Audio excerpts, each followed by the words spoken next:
Go live. Oke.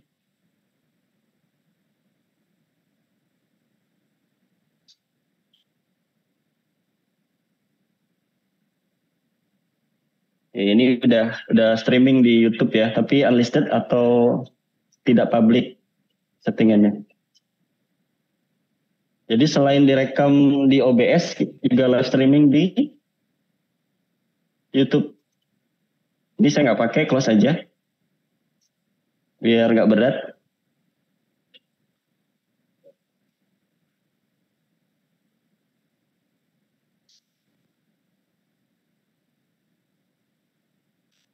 Oke, udah streaming, udah aman untuk backup. Oke, persiapan kita mulai ya. 11, 12, 12, 13, 14, udah 15. Oke, yang di kelas ini ada beberapa mahasiswa ya, yang sudah siap untuk kuliah. Materinya tentang night bias. Ya, di mata kuliahnya machine learning, materinya tentang night bias. Juga yang sudah online di sini ada beberapa mahasiswa yang kebetulan sedang magang ya. Ada Faruk, ada Revo, ada Adet, ya, ada Fadli dan Rehan. Oke, jadi kebetulan yang masih magang ini mengambil mata kuliah machine learning, ya, tapi tidak bisa kuliah di lokasi. Jadi kita kuliahnya blended learning. Oke, kamera on ya. Yang dari Droid Cam oke, dari kamera utama oke. Oke. Persiapan kita mulai, cek dulu tool mahasiswa oke? Suara mahasiswa keluar nggak di situ? Mahasiswa oke? Kayaknya nggak tahu ya. Lihat hasil jadi ya. Di earbud saya nggak kedengaran ya, nggak apa-apa lah. Baik, saya siapin materinya ya. Jadi kita masuk materi ke-3. Ada pretest nanti. Ini bagusnya gimana? Jadi aja lah, nggak apa-apa. Ini kalau saya bikin begini, apakah clear nggak kira-kira di Zoom ya? Atau di itu clear ya? Perlu nggak saya bikin dua ini aja dah, 2 screen ya, extended. Karena saya mau bikin pretest nanti. Yang screen ke satu nanti kelihatan kunci jawabannya. Nggak boleh. Oke. Ya? Belum share screen ya. Oke, sekarang saya mau share screen. Di screen kedua, soundnya saya optimize supaya musiknya keluar juga. Nanti kan ada video. Oke, share. Oke, yang di Zoom kelihatan ya? Pasti kelihatan ya? Saya yakin. Boleh merespon? Kalau mau respon. Saya lihat pesertanya ada 6 di Zoom.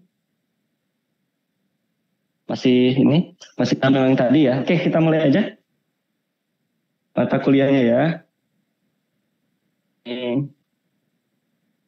Modenya ini aja.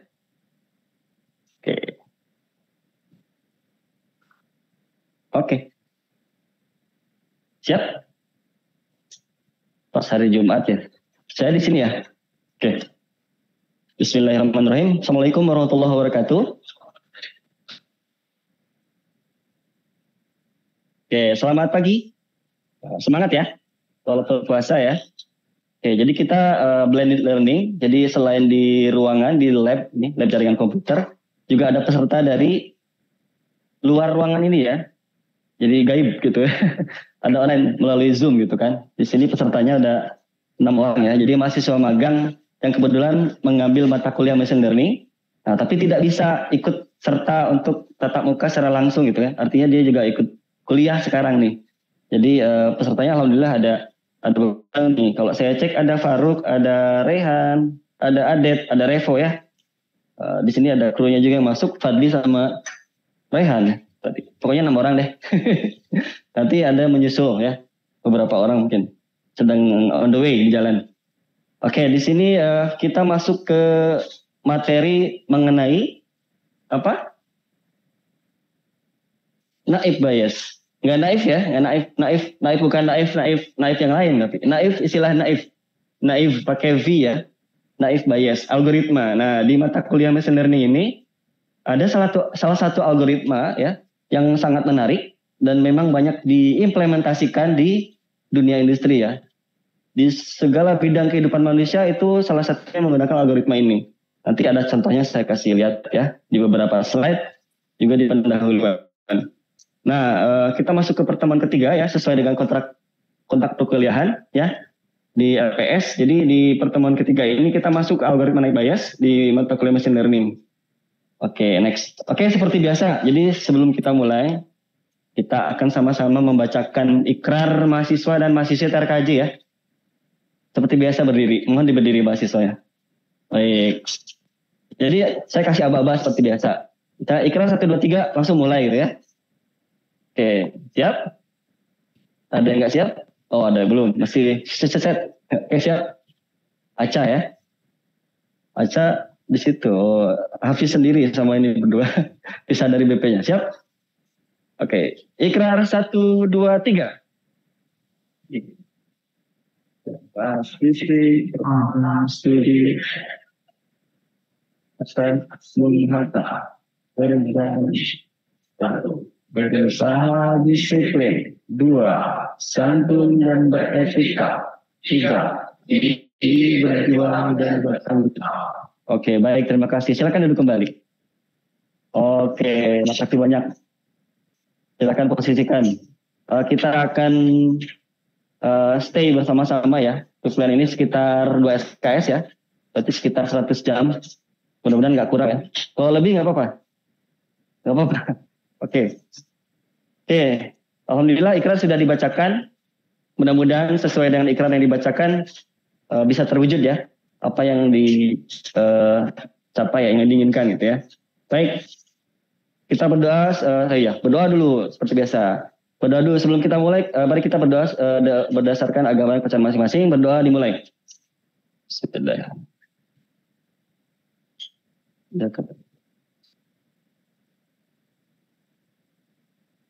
Berdoa selesai. Oke, makasih. Baik, mudah-mudahan kegiatan perkuliahan kali ini berjalan dengan baik ya. Kita sudah berdoa. Izin Pak, boleh share link live streamingnya Pak? Oh. Oke, nggak apa-apa. Kalau mau tinggal diklik bagian pojok kiri atas ya, Faruk ya. Faruk nanya nih. Live streamingnya di YouTube. Ini untuk backup data sebenarnya. Tapi silakan, Faruk di pojok kiri atas Zoom itu ada klik, terus diklik lagi link apa ada tombol atau apa tulisan yang bisa diklik nanti masuk ke browser. Tinggal di copy paste aja alamat URL-nya. Oke, makasih Faruk. Jadi kita komunikasi 2 arah ya, online sama offline. Kalau di sini kelihatan. Nah ini monitor ini yang lagi online. Iya. Pada itunya ya, ruangannya. Oke, sip. Baik, kita mulai ya. Jadi mata kuliah machine learning dengan topik naive bias ya, itu selama sekitar 2 jaman ya, bukan zaman batu, zaman apa, 2 jaman gitu. Kita outline-nya yang akan disampaikan ada beberapa pembahasan. Yang pertama pretest. Pretest ini dilakukan karena sebelumnya kita sudah mendalami 2 materi pembelajaran ya. Yang pertama apa? Masih ingat? Oke, Grace ya. Grace apa Grace? Pengenalan machine learning. Yang kedua apa? Boleh nyontek? Problem data and problem understanding ya. Jadi bagaimana kita memahami data. Jadi yang P23 juga sudah disampaikan materinya. Data dan problem understanding. Jadi yang pertama tuh pertama kita kenalan dulu sama machine learning. Apa sih itu machine learning gitu kan? Pertemuan kedua itu ngebahas tentang data atau dataset. Data dan dataset, sorry ya. Data dan dataset. Masalahnya apa saja yang muncul gitu kan, karena data nih gitu kan. Karena data itu bagian penting dari machine learning. Tanpa data machine learning nggak ada apa-apanya, gitu ya. Seperti itu. Oke, pretest yang kedua tujuan pembelajaran supaya kita bisa tahu arahnya kemana untuk pertemuan ketiga ini ya. Supaya apa sih kita belajar mesin naive bias gitu kan. Yang ketiga kita kenalan khusus untuk algoritma naive bias. Yang kedua proses algoritmanya kayak gimana. Nah di proses ini nanti kita akan hitung-hitungan. Belajar matematik. Jadi yang ini, jadi sebenarnya prasyarat mata kuliah ini yaitu sebenarnya kita matematik gitu ya, terutama di statistika dan probabilitas gitu kan. Kalau udah itu minimal pernah belajar itu, insya Allah di naib bias nih bisa lancar lah gitu. Ya, nanti kita belajar. Ya, ada formulanya. Kita akan coba studi kasus masukin kayak gimana gitu ya untuk studi kasus tertentu. Jadi ya metode pembelajaran kita untuk pertemuan ketiga istilahnya case method ya. Jadi metode berbasis kasus gitu. Jadi kita kasih studi kasus sini supaya lebih paham. Tapi masih konsep dasar. Kemudian implementasinya dipakai di mana saja selama ini gitu kan untuk naib bias. Selanjutnya kesimpulan, lalu post test ya sebagai bentuk pemahaman mahasiswa kalau pembelajaran selama 2 jaman ini dipahami gitu ya. Jadi ada post test. Kalau saya kasih clue atau kisi-kisi ya, pretest dan post test itu sama soalnya. Sama ya. Bedanya kalau di post test saya tambahkan 2 soal. Jadi kalau misalnya sudah ngerjain pretest, udah kebayang nih kesimpan di memori otak. Oh soalnya ini aja jawabannya ini. Ketika post test itu nanti soalnya keluar lagi. Tapi saya tambahkan 2 soal. Soalnya soal naib bias. Gitu ya. Jadi jangan tegang. Terakhir tugas mandiri. Oke, lewat sparring, sistem pembelajaran daring di rumah. Oke, next ya. Oh, bentar, saya ini dulu. Next, habis. Kita masuk ke pretest dulu. Silakan buka handphone. Lewat handphone boleh. Kalau bawa laptop boleh. Kalau nggak bawa laptop, bisa di scan. Kalau di scan misalnya gagal, ketik di browser. Alamatnya joinmyquiz.com atau quizzes.com/join. Silakan dipilih. Ada 3 metode. Bisa scan QR code atau alamat URL ya. Oke, kalau sudah join, masukkan nama asli ya, jangan nama atau nama orang lain jangan, karena akan saya deteksi di ini. Bentar. Quizzes ya, pretest. Yang di Zoom juga boleh, kelihatan ya. Kayaknya bisa di scan. Kalau nggak di scan, kalau Zoomnya di handphone ya ketik aja alamatnya. Saya copy paste aja kali ya di kolom chat. Oh sudah Pak Faruk, oke. Faruk ini aktif ya. Makasih ya Faruk. Ini nanti namanya tercatat loh. Jadi bisa jadi ini jadi kalau ada nilainya, ini sebagai pendongkrak nilai nanti untuk membantu nilai nanti. Oke Ridho masuk. Oke, ini saya ketik juga join myquiz.com. Nanti masukin nama asli ya.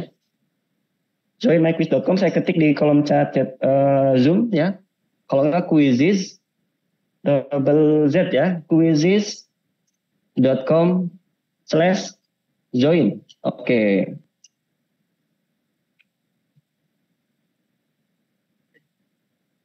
Oke. Udah kelihatan ya di chatbox. Maksudnya saya akan coba cek yang sudah join nanti. Kita masuk pretest ya. Kodenya saya berikan. Sebentar. Saya klik start now and then you gonna go to start. Nah, kita agak jaksel ya bahasa Inggris Indonesia ya. Sesuai perjanjian di awal kan. Karena di prodi diminta itu gitu. Diminta ada bahasa Inggrisnya juga. Nah, ini nih kodenya ya. Saya akan geser. Kelihatankah? Nah, kodenya 104773. Ini waiting for participant, berarti belum join. Silakan masukin kodenya. Jadi kelihatan nih ya, yang di kelas ini yang nggak join, bakal kelihatan. Ini masih kosong. Wih, 3. Ridho masuk. Baru masuk. Abdillah Julius, Abdil masuk. Aswan. Azizi masuk ya. Elvin. Alif Irfan Falepi, Asniar, oke, Hafiz, Revo. Wah, yang Revo ya, sudah masuk yang dari Zoom. Nabil Huda, Aca, oke. Aca nggak pakai nama asli. Gak apa. Tuh saya kenal, kalau nggak kenal bingung nih. Sangkot, oke. AA ini apa nih? Baterai ya? Siapa AA? Abdul Faruk ya? Iya, Ruk. Jadi baterai, Faruk. Baterai tipe A. Oh, dikasih jempol sama Revo. Siapa ya? Nanti kita kalau dia juara 1, mudah-mudahan saya coba wawancara. Jikri masuk, Barul Hadi, Priskalina, oke, Grace ya. Mardiana, oke, Adet. Ada berapa nih? 17 baru. Saya masuk. Kalau belum masuk semua, belum saya mulai.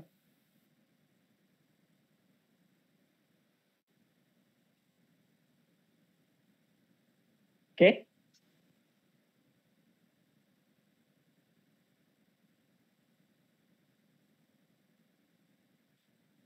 17 baru? Zikri enggak? Apa nih? Abdul udah tadi. Ridho udah tadi. Hafiz udah. Udah. Di sebelah kanan saya udah semua? Bener ya? Sebelah kiri saya udah? Yakin? 17. 2, 3, 4, 5, 6, 7, 8, 9, 10, 11, 12. Yang di Zoom berapa orang? Alah. Abdul Aziz Al Farouk. Oh, itu ya. Ada di Zoom komentar. Di Zoom itu berapa orang tadi? 6 ya, tambah 4. Oke, cukup berarti. Siap-siap ya. Saya mulai. Konsentrasi semua. Saya klik start. 1, 2, 3. Oke, 3, 2, 1, go. Ini leaderboardnya di depan ya. Klik. Sementara baterai triple A. Pertama. Disusul oleh Hafiz. Disusul oleh Zikri. Kalau semakin tenggelam ya, triple A nih taruh. Semakin tenggelam hilang dia. Zikri pertama. Ya, ada 6 soal kalau nggak salah ya. Soal 30 detik. Oke, Abdil juara 3. Juara 1 anak PMM. Ayo Bung Hatta. Hafiz menyusul Mardiana. Ridho ketiga. Abdil, ayo. Adet langsung juara 3 ke atas. Zikri nyalip Adet.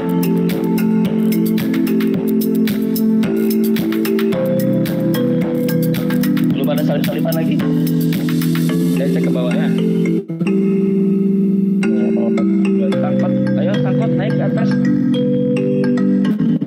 Sampai terbesar aja dulu ya. Demo terbesar 1 Hafiz sementara. 4,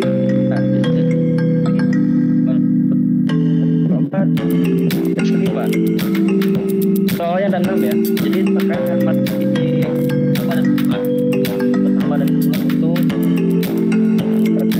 nanti dipotes ditambah 2 soal. Ridho ketiga. Salib Mardiana.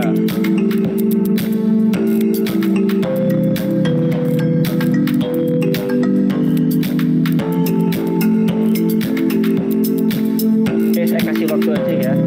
Sekitar 2 menit lagi loh. Ini saya end-kan. Ya udah nggak bisa gitu ya.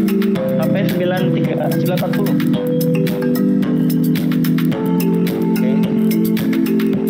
Hafiz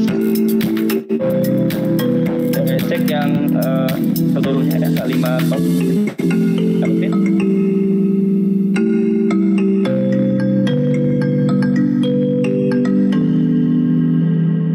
Oh iya, saya kasih ini dulu.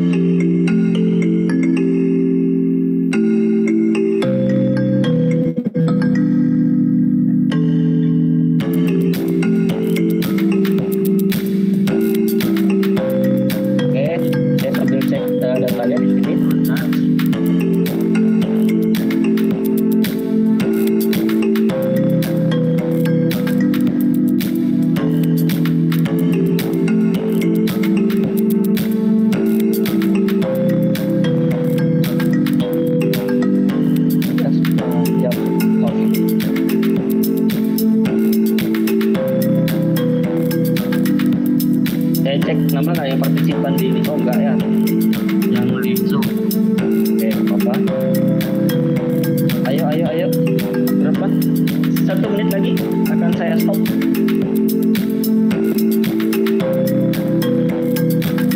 Ada yang diskusi.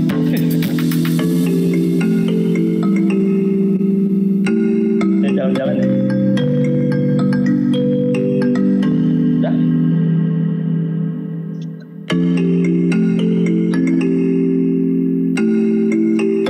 Mas 940 ya, stop ya. Jangan di zoom ya, saya stop ya. Oke, siapa juaranya kita lihat. N. Oke, are you sure? Yes.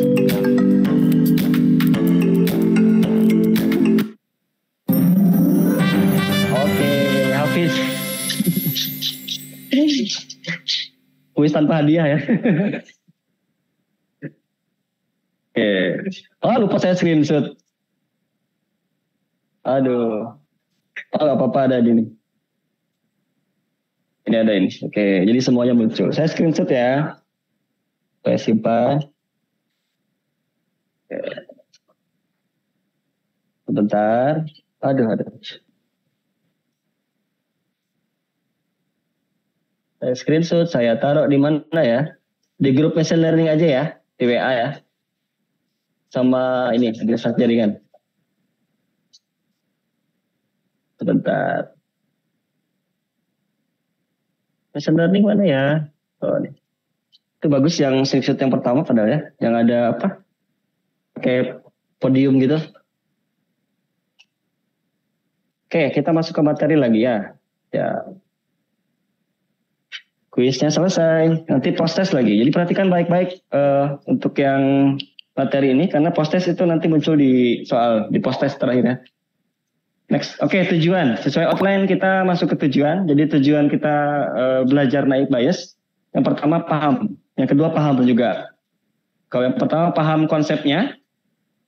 Yang kedua paham prosesnya. Nah, gitu kan. Yang pertama paham konsep probabilitas dalam klasifikasi. Itu kata kuncinya. Kalau saya bilang ini hati-hati nih. Itu bisa jadi keluar di post test. Atau mungkin keluar di UTS atau UAS. Oke. Memahami konsep probabilitas dalam klasifikasi. Oke. Kedua, paham prosesnya atau langkah-langkah algoritmanya. Konsep dasar itu artinya ya belum implementatif banget gitu. Masih studi case study ya, atau studi kasus. Case study. Jadi formula hitungan matematik nanti yang disampaikan ya. Selanjutnya mengetahui contoh. Karena nanti akan disampaikan contohnya apa aja sih. Gitu kan? Lebih dari satu. Selanjutnya mengenal kelebihan dan keterbatasan. Nah yang ini nggak akan saya sampaikan. Tapi jadi bentuk tugas mandiri bagi mahasiswa gitu ya. Ya saya nggak nyampein. Jadi dari pembelajaran yang didapat di kelas, keluar dari kelas, langsung explore. Karena ada tugas. Ya, cari keterbatasan dan kelebihan dari algoritma naik bias gitu kan. Dituliskan dalam sebuah resume gitu kan. Terakhir, menjelaskan kembali dalam bentuk narasi atau tulisan. Itu gabungan dengan yang tadi. Menjelaskan kelebihan dan keterbatasan algoritma naik bias gitu. Oke. Next, nah referensi yang dipakai untuk khusus materi yang sekarang itu ada 4. Yang pertama ini ya, ini saya ngambil dari buku. Judulnya Algoritma Machine Learning Penerbitnya Informatika dari Bandung, Indonesia. Yang nulis Rifki Primarta ya. Tahun 2021. 2021 jadi masih grace ya. Kalau teknologi itu 5 tahun terakhir itu lebih bagus ya datanya gitu. Jadi lebih kebaruannya lebih bagus gitu. Makanya saya ambil data yang 2021 baru 3 tahun lah ya. Lalu yang salah satunya dari buku, salah tiganya itu dari artikel. Artikel itu tahun 2020, 2023. Jadi masih 5 tahun terakhir. Ketiga referensi ini diambil berdasarkan dari contoh implementasi ya. Kelihatan tuh judulnya nanti. Ada filtering spam email menggunakan metode night bias. Yang kedua dari artikel implementasinya prediksi tingkat curah hujan. Oh kan. Terus yang terakhir artikel tentang sentiment analysis of the popularity of parties supporting the 2024 presidential candidates on Twitter using the night bias. Jadi untuk menganalisa sentimen dari sosial media Twitter, ya itu kita pakai night bias, sentimen analysis. Itu nanti mungkin akan kita praktekkan ya di praktikumnya nanti machine learning. Menarik nih. Oke, ini dia pengenalan kita. Kenalan dulu. Ini baru kenalan ya, udah berapa menit ke depan. Saya sambil jalankan video ya. Ya, ini ada video sebelah kirinya, sebelah kanannya itu penjelasannya. Oke, jadi sambil lihat video sambil saya jelasin. Jadi algoritma naive Bayes ini atau naive Bayes classifier itu berasal dari Bayes teorem atau teorema Bayes ya, ditemukan oleh nama orang sini mirip ya, Thomas Bayes. Itu pada tahun 1770. Udah lama ya. Saya belum lahir ya. Udah lahir belum? Belum ya. Oke. Berarti abad berapa tuh? Abad 18 ya. Artinya sudah lama sekali, udah beratus-ratus tahun dan sekarang masih dipakai gitu. Jadi konsep dasarnya sudah ditemukan sama Bayes, Thomas Bayes tahun 1770. Nah, contohnya ini implementasi di video sebelah kiri ini. Orang lagi kontrol kursi roda ya. Kursi roda nggak di apa? Rodanya nggak diputar ya. Nggak ada yang dorong ya, gaib gitu kan. Dia jalan. Kenapa? Ya, jadi kan orang pakai laptop gitu kan, dikontrol. Jadi yang dipakai itu dia pakai algoritma naive Bayes salah satunya, sehingga dia bisa menggerakkan kursi roda berdasarkan algoritma naive Bayes. Apa yang diambil dari algoritma ini? Pergerakan yang diambil itu biasanya nilai presisinya, akurasinya, gitu ya. Jadi ketepatan dia belok kiri dan kanannya, gitu kan, dan sebagainya. Nah ini berdasarkan video real ya. Ada dan hantu yang dorong atau naik rodanya itu dia kontrol oleh salah satu algoritma naive Bayes di salah satu kampus ya. Pada ini penelitiannya. Oke, jadi teorema naive Bayes adalah sebuah teorema dengan dua penafsiran berbeda katanya ya. Jadi untuk menyatakan seberapa jauh derajat kepercayaan prinsip harus berubah secara rasional ketika diberikan trigger. Jadi ada semacam trigger pemicunya gitu kan. Jadi ada satu aksi karena ada reaksi. Berarti ada pemicunya. Nah, seperti itu konsep dasarnya. Aksi reaksi. Naive Bayes. Terakhir, teorema ini berasal dari penerapan teori probabilitas. Yaitu bagaimana mengetahui probabilitas dari dua penafsiran berbeda. Probabilitas, kalau probabilitas identiknya sama apa? Kira-kira di matematik. Probabilitas. Ya? Peluang, betul. Peluang ya, atau kemungkinan. Ya, itu contohnya lebih jelas ada di yang slide selanjutnya ya. Peluang ya, peluang. Peluang masuk apa? Peluang bisa datang ke lab ini ada ya. Itu kan berbanding berapa gitu kan. Ada perbandingannya, ada triggernya gitu kan. Triggernya karena kita harus pada perkuliahan hari ini gitu kan. Peluang bisa datang tergantung gitu kan. Di sepanjang jalan gitu kan, ada kejadian itu bisa lambat, bisa cepat gitu kan, peluangnya banyak. Nah ini contohnya, contoh sederhana yang mungkin bisa dipahami, contoh realnya kehidupan sehari-hari. Backup generator akan digunakan jika saya cetak tebal aliran listrik PLN padam. Kalau PLN padam artinya otomatis generatornya hidup gitu kan, berarti ada pemicunya ya. Pemicunya apa? Listrik padam, makanya listrik tetap nyala gitu kan. Yang kedua, Andi mau diajak ke masjid jika ada yang jemputnya gitu kan. Ya, kalau nggak ada yang jemput, Andi ke masjid nggak? Nggak, gitu logikanya. Jadi gitu, kalau ada yang jemput, ya Andi ya mau ke masjid. Kalau nggak ada yang jemput ya enggak gitu. Itu logikanya.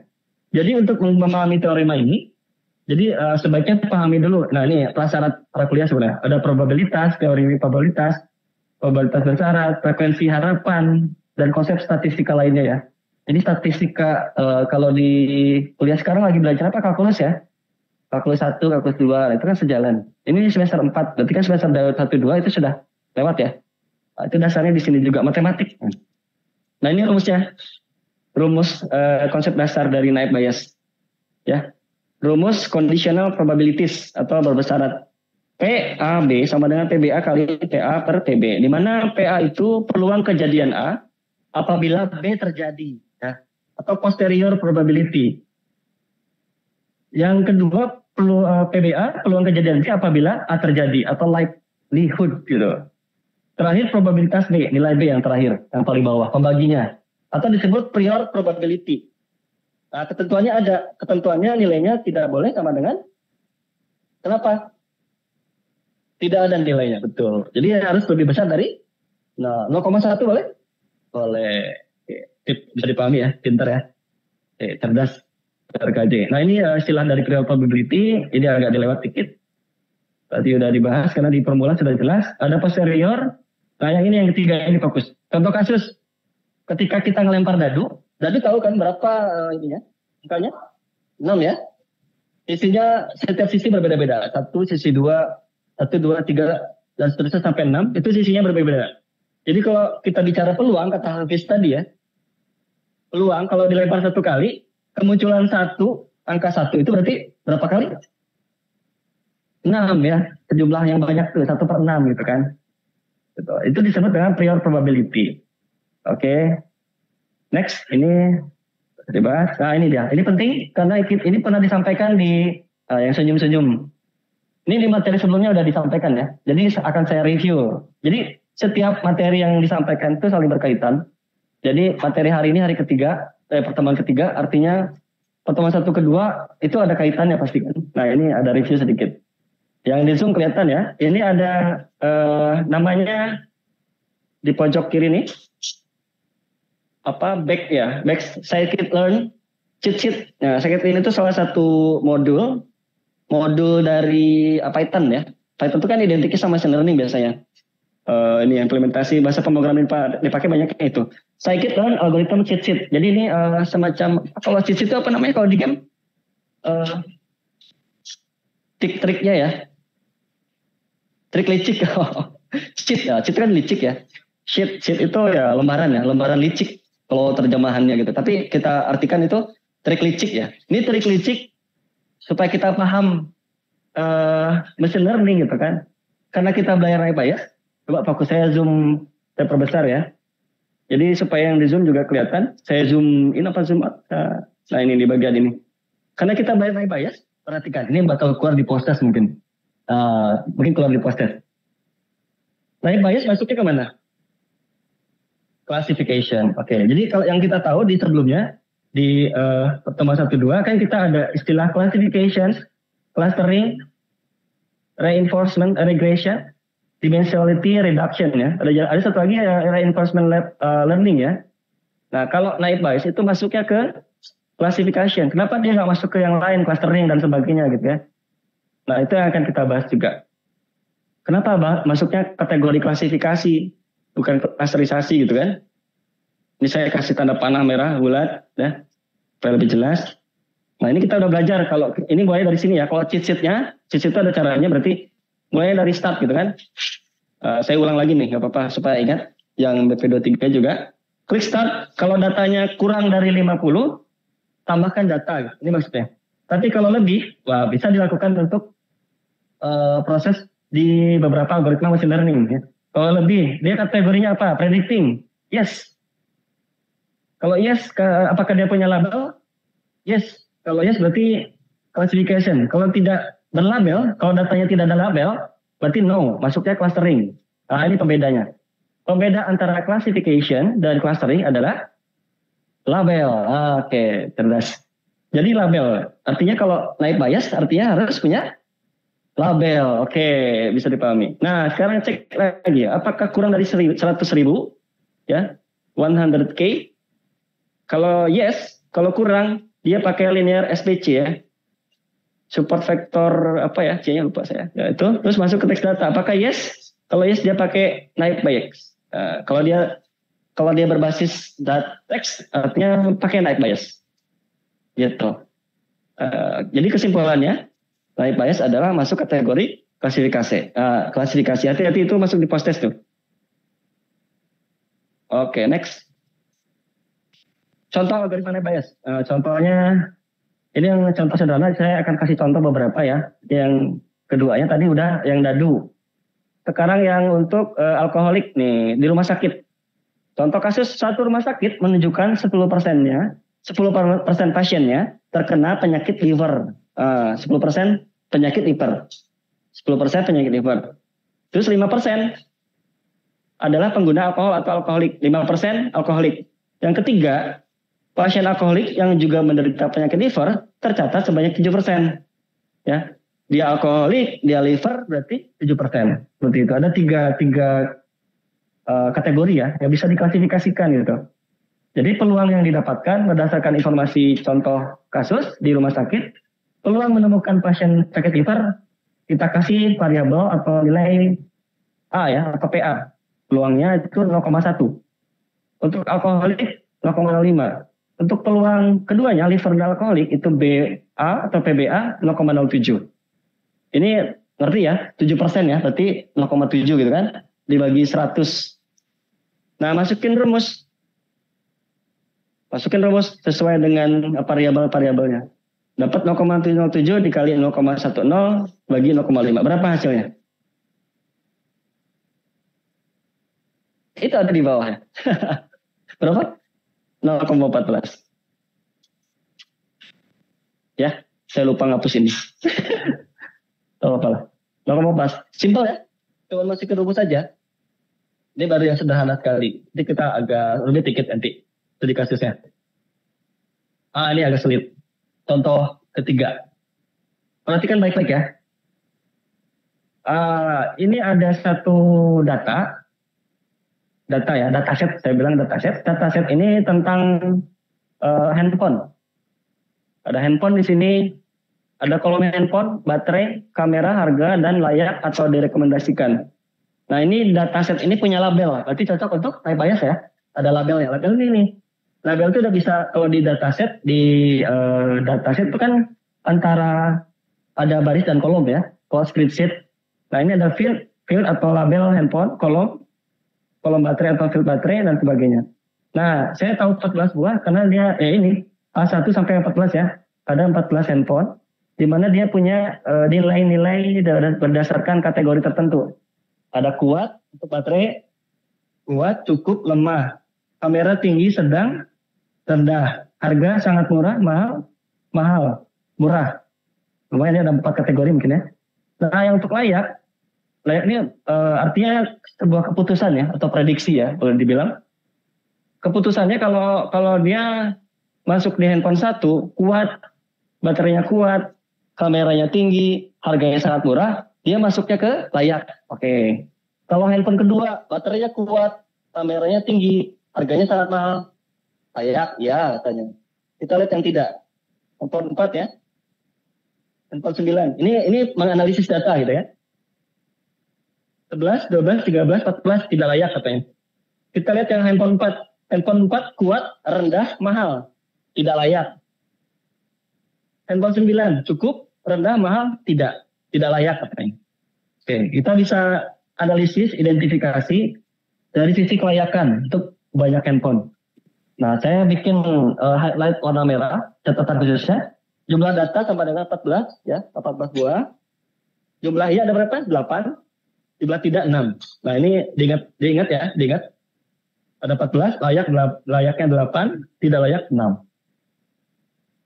Nah, sekarang ini ada handphone-nya 14. Pertanyaannya, kalau ada handphone ke-15, ya. Oke, dengan kondisi baterai kuat, kameranya sedang, harganya murah. Pertanyaannya, apakah dia layak atau tidak? Ya. Ya, atau tidak? Bisa buktikan kenapa bilang iya.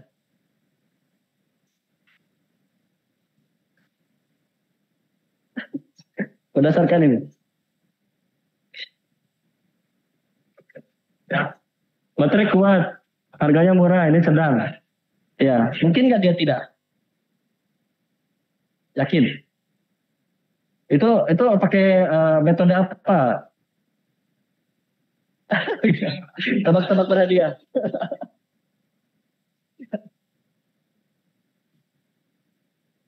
Baterai bagus. Oke, pasti ya.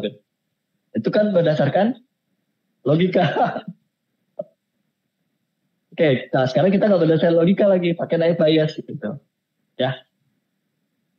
Ini yang kasus sederhana. Langkah pertama ada 5 langkah ya. Handphone 15 kuat, sedang, murah. Tanda tanya. Kita misalkan Tafel X, baterainya kuat, kamera sedang dan murah berdasarkan data yang ada. Langkah kedua, kita buat rekomendasi berdasarkan ya dan tidak tadi yang jumlahnya ada 6 sama 8. Ya-nya 8 dibagi 14, 6 bagi 14. Berapa nih? Bantu hitung dong. Ada yang chatbox ya? Saya lupa perhatiin di ini. Sorry, Zoom. Pertanyaan bukan. Layak Pak? Oh, Revo katanya layak. Revo ini pakai apa nih? Metode apa? Metode tebak-tebakan logika ya. Coba dihitung 8 bagi 14 berapa?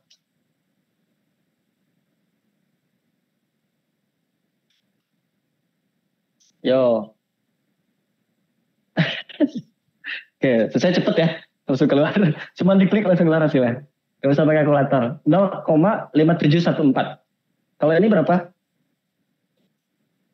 Oh iya, 4286. Kita ambil 4 digit ke belakang. Oke, dapat langkah kedua, nilai rekomendasi ya.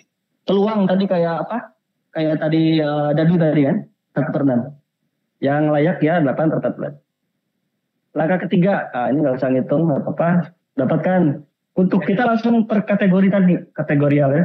Baterai itu ya 3/8, baterai kuat 1/6, sedang 3/8, kamera sedang, untuk tidak 2/6. Jadi pembedanya ini kategori, and then ya tidaknya gitu ya. Bisa dipahami ya di sini? Gampang ya. Baterai kuat 3/8. Kan untuk rekomendasi ya kan 8. 8, 8, 8. Ini ya. Ini tidak itu kan 6, 6, 6. Oke, langkah ketiga. Langkah keempat kita buat akumulasi data ya dari rekomendasi ya dan tidak. Untuk yang ini kalau kita masukkan berdasarkan 3 kategori, yang ya semua dari sisi baterai, kamera, harga didapatkan 3/8 kali 3/8 kali 1,8. Kalau dikali itu sekitar berapa? Ya, atau kalau tanpa lihat ini dulu berapa? 9 per nggak usah ada komanya. Ini berapa? 8 kali 3 berapa? 8 kali 3 berapa? 24. Berarti 9 per 9, iya 9/24. Dapatnya 0. Iya, betul ya. Maksud saya ini belum ada ditampilkan hasil pengali pecahan dan penyebutnya ya. Ini 9/24 ya. Oke, yang tidak sekarang. Ini berapa?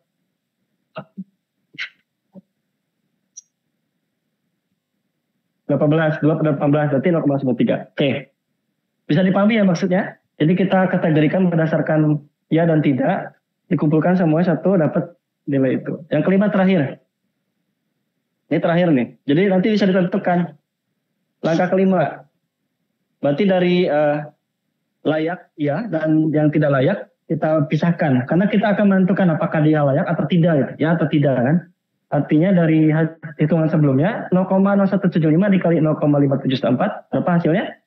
Lalu yang tidak layak ya itu 0,0093 kali 0,4286. Hitung berapa? Yang pertama kalkulator.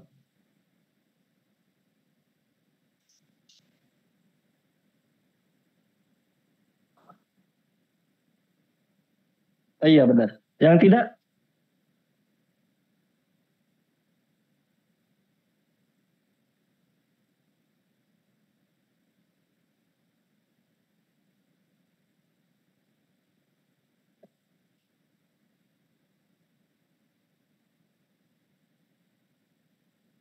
oke, mana yang lebih besar? Iya. Oke. Jadi itu berdasarkan bukan tebak-tebakan ya. Studi kasus yang sederhana. Kalau mau yang lebih rumit lagi ya tadi, bagaimana bisa menggerakkan kursi roda, bagaimana kita filtering spam. Ya. Jadi kalau main logika, karena dia kan angka ya, mainnya di angka. Ada probabilitas. Contoh studi kasus nih, yang kebetulan sedang saya teliti juga sama kawan TRKJ ya, yang sedang tugas akhir. Kebetulan saya pakai naive Bayes nih, ya, naive Bayes. Jadi naive Bayes ini kalau untuk machine learning, input datanya tuh harus berupa bilangan biner. Kalau teks itu tidak bisa, gitu kan? Artinya bagaimana cara mengkonversi teks atau string itu ke dalam bilangan biner supaya bisa diolah oleh machine learning. semakin sulit dia untuk diproses, artinya semakin banyak tahapan yang dilakukan itu kan. Studi kasusnya. Ini kan sederhana ya. Seperti itu. Contoh yang teks ini misalnya, yang sedang dijalani sekarang penelitian tentang bagaimana mendeteksi dan mengklasifikasi sebuah konten website, apakah dia berunsur negatif atau positif. Negatif tahu ya, maksudnya ya. Misalnya ada orang akses porn. Dia akses websitenya, akses judi, slot gacor gitu kan. Dapat klik awalnya judi gitu kan. Masa lagi tren sekarang slot gacor. Atau dia buka website yang nggak sengaja diklik dari email. Ada spam ya. Spamnya itu ternyata lolos dari label spam masuk ke inbox gitu kan. Jadi kita klik masuk kebuka di browser. Dia ternyata situs penipuan gitu kan. Nah, itu ada pendeteksinya gitu kan. Nah, dengan algoritma metode night bias, bagaimana kita mendeteksi itu gitu kan. Setelah kita deteksi, klasifikasi, oh dia negatif, oh dia positif, nah kita bisa tentukan penalti nanti. Apakah dia di-block atau tidak gitu kan. Nah, yang sekarang udah real itu kejadian kayak kita punya akses IndiHome atau Telkomsel atau Indosat kan. Kalau kita buka situs judi, tiba-tiba diblokir gitu ya. Oleh trust positif dari Kominfo kan. Nah, itu ada satu metode juga mereka. Nah, itu biasanya langsung diblok penaltinya ya. Keputusannya itu langsung diblok biasanya. Nah, kalau mau ditindak lebih lanjut lagi, bisa jadi ada yang bisa diblok, ada yang enggak. Kalau dari sisi bandwidth, dari penelitian yang kita lakukan, itu bisa jadi dikurangi. Kalau misalnya kita buka situs judi, jadi nggak langsung diblok, tapi dikurangi bandwidthnya misalnya. Bisa jadi terdeteksi misalnya, terklasifikasi bahwa dia konten judi. Langsung bandwidth yang misalnya mahasiswa punya di Bung Hatta itu 8 Mbps, ketika mengakses berturun dia misalnya 30%. 30% dari 8 Mbps berapa?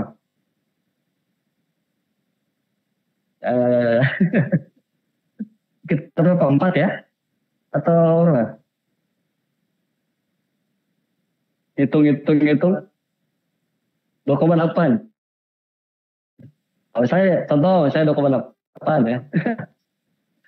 Gitu. Jadi makin rasanya dilambat tuh. Makin banyak buka situs judi ya, makin lambat lah. Ada penaltinya kayak gitu. Jadi itu satu penelitian ya. Dan itu bisa diterapkan di banyak hal ya. Implementasi salah satunya itu. Oke, next. Pertanyaannya, nah ini silakan dijawab. Berdasarkan contoh kasus sebelumnya, night bias memiliki fungsi sebagai apa selain sebagai klasifikasi? Ayo yang di Zoom, silakan. Yang di Zoom sama di ini juga boleh, jawab. Yang di Zoom siapa aja nih? Ada 6, mesti bertahan.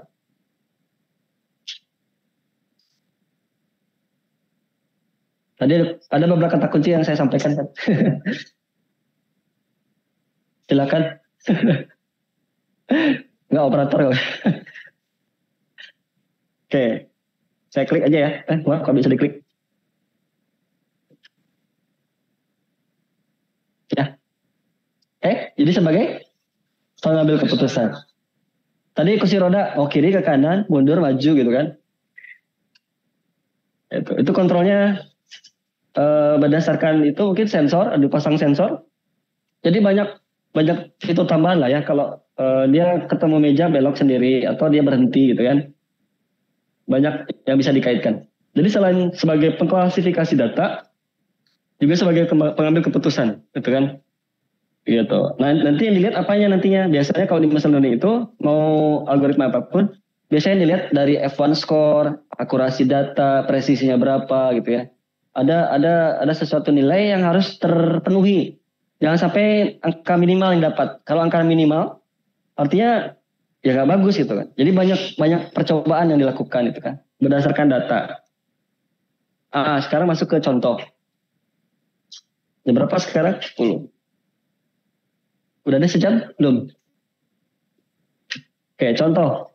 Contohnya di sini yang real ya. Apa nih? Klasifikasi email. Klasifikasi email. Ada email masuk kan selalu ada setiap hari ya. Dan kita nggak bisa nggak bisa mastiin gitu kan, apakah dia email itu baik atau tidak gitu kan, dia negatif atau positif gitu kan. Jadi ada satu pengklasifikasi. Contoh yang terjadi ya di Google, di Google ya, Gmail ya, Google Mail. Kalau kita buka Gmail, pasti udah ada label spam kan. Kalau kita klik, itu pasti banyak kumpulan kan. Ada yang ngajak apa semacam LMM gitu ya, ngajak inilah bisnis atau enggak situs porn, kalau enggak situs judi yang masuk kan, atau phishing yang terdeteksi itu masuk ke spam biasanya. Artinya dia pakai algoritma night bias ya. Ya contohnya ini jelas ya, ada salah satu sumber penelitian dari Wibisono sama dari Rizkiono ya. Judulnya Filtering Spam Email Menggunakan Metode Night Bias. Bagaimana kita menyaring, memfilter spam email ya, gitu kan, pakai night bias. Dia sudah dipublish tahun 2020. Saya yakin pasti banyak selain di Teleportek ya. Ada juga mungkin dengan judul yang berbeda tapi mirip yang membahas tentang night bias untuk filtering spam. Ini untuk jurnal nasional ya. Jadi di sini kalau kita lihat filteringnya yaitu kita bagi dua, ada spam, ada non spam gitu kan. Ketika dia terindikasi terdeteksi spam, maka dia masuk klasifikasi spam sehingga dia masuk ke folder spam gitu kan. Ketika dia emailnya biasa saja, tidak ada terindikasi atau terklasifikasi spam, dia masuk ke inbox gitu kan. Sehingga aman buat kita. Gitu kan. Tapi kadang ada juga yang sering terjadi yang saya alami ya. Ada juga email-email yang sebenarnya harusnya tidak masuk spam malah masuk spam gitu kan. Ada juga yang kayak gitu. Contohnya ya yang saya alami kayak notifikasi dari jurnal biasanya dari OJS. OJS itu sebuah content management system CMS di website ya, khusus untuk jurnal. Jadi setiap notifikasi itu muncul biasanya ini, kalau ada satu notifikasi satu author, dia nulis ya satu artikel, terus masukin ke Teleportek nih. Standar dari notifikasi OJS dari CMS ini harusnya ada notifikasi ke email gitu kan. Setiap kita submit, setiap ada terbit, setiap ada keputusan dari editor gitu kan, itu selalu ada notifikasi. Nah yang terjadi itu biasanya masuk spam gitu kan. Nah gitu. Pertanyaannya kenapa gitu kan? Nah itu juga jadi pertanyaan. Bisa jadi karena mungkin karena dia emailnya kalau berdasarkan dari kawan-kawan ya, kemungkinan karena dia emailnya email dari Gmail katanya. Gmail ini kan untuk distribusi pengiriman pesan dan penerimaan pesan itu kan sering ya. Jadi dia nggak spam gitu oleh OJS. Seperti itu. Jadi kadang kita harus cek juga kalau buka email, cek di folder spam. Bisa jadi nanti ada kawan misalnya atau rekan bisnis kirim ke email kita. Oh nggak masuk nih ke inbox. Pasti orang biasanya bilang gini kan, coba cek spam gitu kan. Coba cek spam, mungkin masuk spam. Biasanya gitu kan. Pasti cek, ternyata dia masuk spam. Biasanya di sama Google tuh, sama Google Mailnya itu akan dikasih tahu gitu ya, bagian mana yang ini. Coba saya buka ya, contoh nih. Saya buka Gmail saya.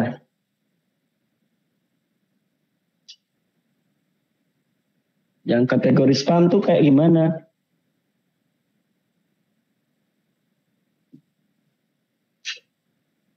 Ini spam ya. Ini email udah lama banget dari tahun 2000-an. 2001 ya. Udah lahir belum 2001? Belum. Saya udah punya email ini. Email apa? Dulu kalau email Gmail tuh nggak gampang bikinnya ya. Kalau sekarang kan daftar bisa multi account. Kalau dulu harus sistemnya mengundang. Akun Gmail tuh kan baru keluar tuh tahun 2000-an atau sebelum tahun 2000 ya. Jadi baru-baru ketika orang pengen bikin email di Google Gmail, itu kita nggak bisa bikin sendiri, tapi harus diundang oleh orang yang punya Gmail. Kalau dulu gitu. Ini kebetulan saya dapat undangan dari temen. Wah senengnya gitu kan. Maksud saya charter nama sendiri kan. Akhirnya susah. Nama-namanya belum banyak waktu itu. 2001 saya dapat kalau nggak salah. Udah 20 berapa? 23 tahun emailnya. Jadi kelihatan tuanya. Oke, kita masuk spam. Nah ini dia. Ini di folder spam ini. Nah contoh sebenarnya ada email yang memang harusnya nggak masuk nih, kayak Samsung ini sebenarnya saya sudah langganan gitu ya. Kalau saya klik, why is this message in spam? It is similar to message that were identified as spam in the past. Jadi sebelumnya sudah teridentifikasi sebagai spam katanya. Jadi ketika dapat email baru lagi seperti ini, ya udah langsung masuk spam gitu kan, kata dia. Gitu kan. Oke, makanya gambarnya banyak yang nggak dimunculkan kan. Kalau spam seperti itu. Karena khawatirnya gambar yang muncul itu gambar-gambar yang tidak pantas kita lihat gitu ya. Makanya tidak dimunculkan di spam. Ini saya anggap sebenarnya kalau dari Samsung resmi ini, karena saya langganan Samsung sebenarnya, tapi dia masuk spam. Kebetulan dapat contoh ini. Nah, untuk ini saya bisa, nah ini kan situs resminya asli ya, dari Samsung ya, bukan dari yang lain kan. Ini bisa kita tandai bukan spam. Jadi nggak di-report ya. Caranya adalah klik mana ya? Saya lupa. Bukan di blok, bukan. Atau bisa diklik yang ini, remove label spam, dia masuk ke ini. Atau klik yang ini ya, di Gmail. Saya klik ini. Di spamnya nggak muncul, tapi di inbox nanti masuk.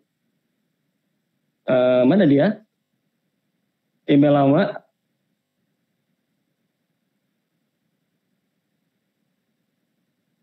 Apakah terlalu lama ya? Nggak muncul.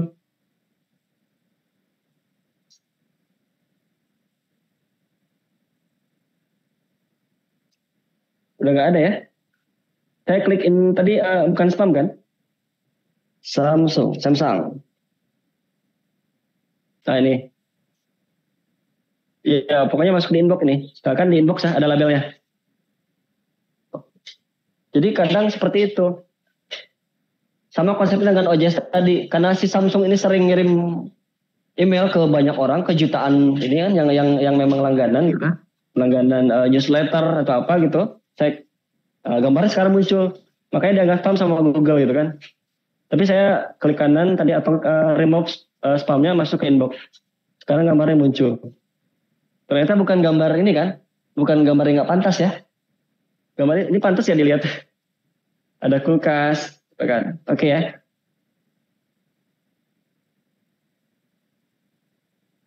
Baik, itu spam. Ini kalau di email ini bisa dikasih label ya. Asiknya kalau di Google nih. Ini berdasarkan grup. Ini udah 20 tahun lebih. Dari Google Community. Oke. Ini saya minimize.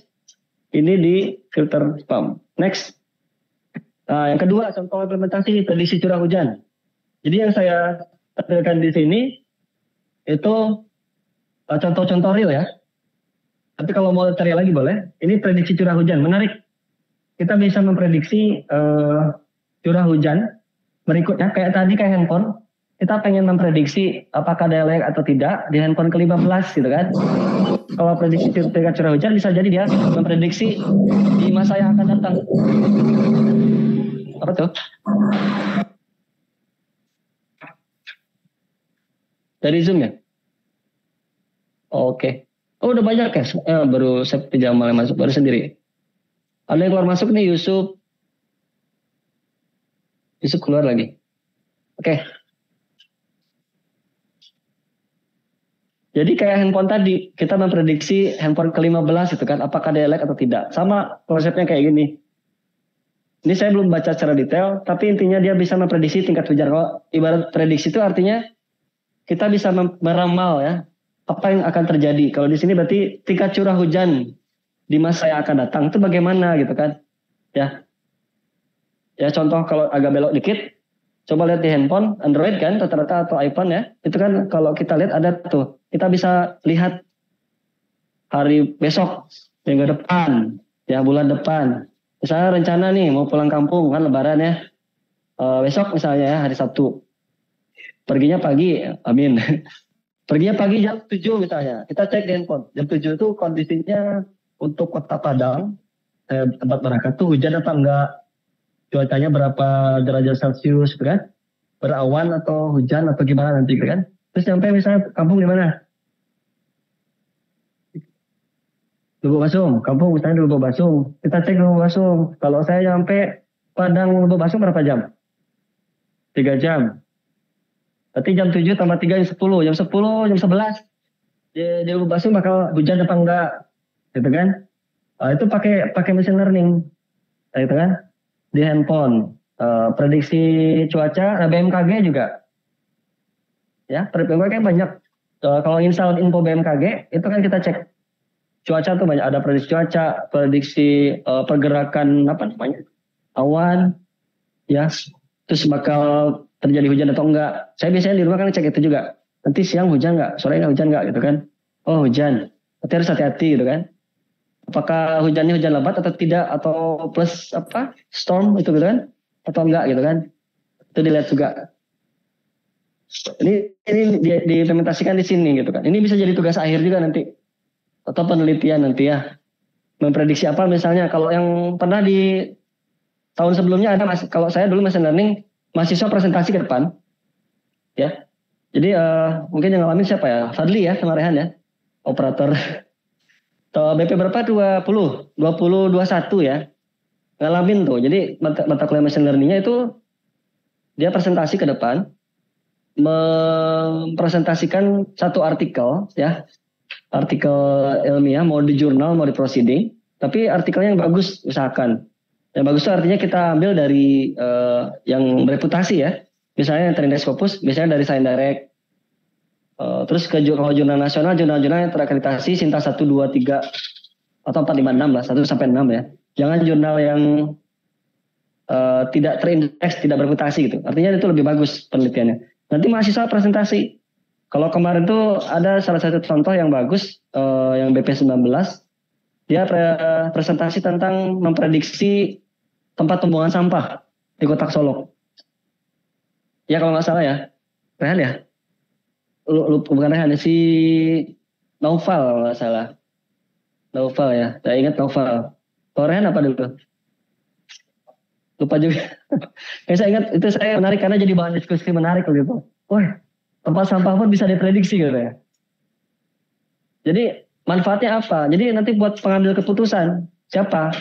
Ya berarti pimpinan daerah ya, Kota Solok. Jadi di artikel itu disampaikan prediksi tempat pembuangan sampah akhir TPA, ya, di tahun berapa? Gitu. Berdasarkan data-data apa namanya itu, tempat sampah ya yang sudah terdata sebelumnya, gitu kan. Misalnya yang sudah ada datanya itu ambilnya mungkin dari Solok dalam angka ya. Kalau setiap kota tuh ada satu data di Bapeda namanya, Badan Penelitian dan Pengembangan Daerah ya.